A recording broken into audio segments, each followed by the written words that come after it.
Practice has gone really well so far. Definitely a lot of improvement from last year. We're hitting the floor a lot more, which is a good sign for defense.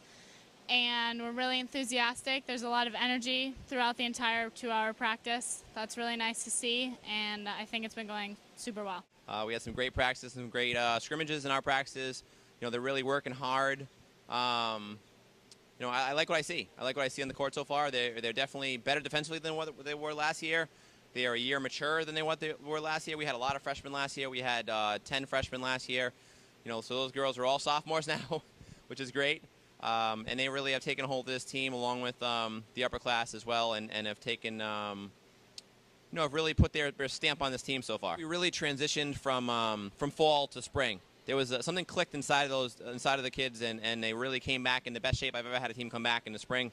And they, like I said before, they put their stamp on this team. They've really taken it upon themselves to have a common goal, and they have a team goal of competing for a new MAC championship, which I think is a reachable goal with this team.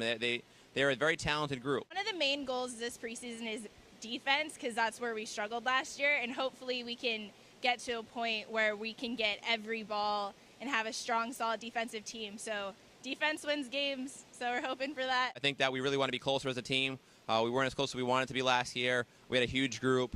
But this year's team, we're doing a lot of stuff in the preseason, outside of the court as well. So they've really bonded. I think they're really getting along, and that's only going to help on the court.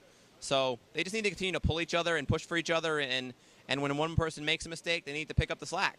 We definitely would love to do well at the Invitational, Wheaton Invitational, and as a team goal, we would love to compete for the new MAC championship.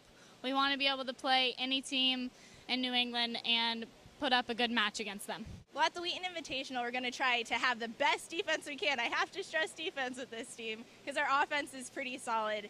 So our main goal is to hopefully win every game and stay together as a team. Western New England's the only school that we've seen in this invitation the last couple of years. The other two are new. So I think it's good. I mean, yes, we've been a weekend, but they're itching to play somebody.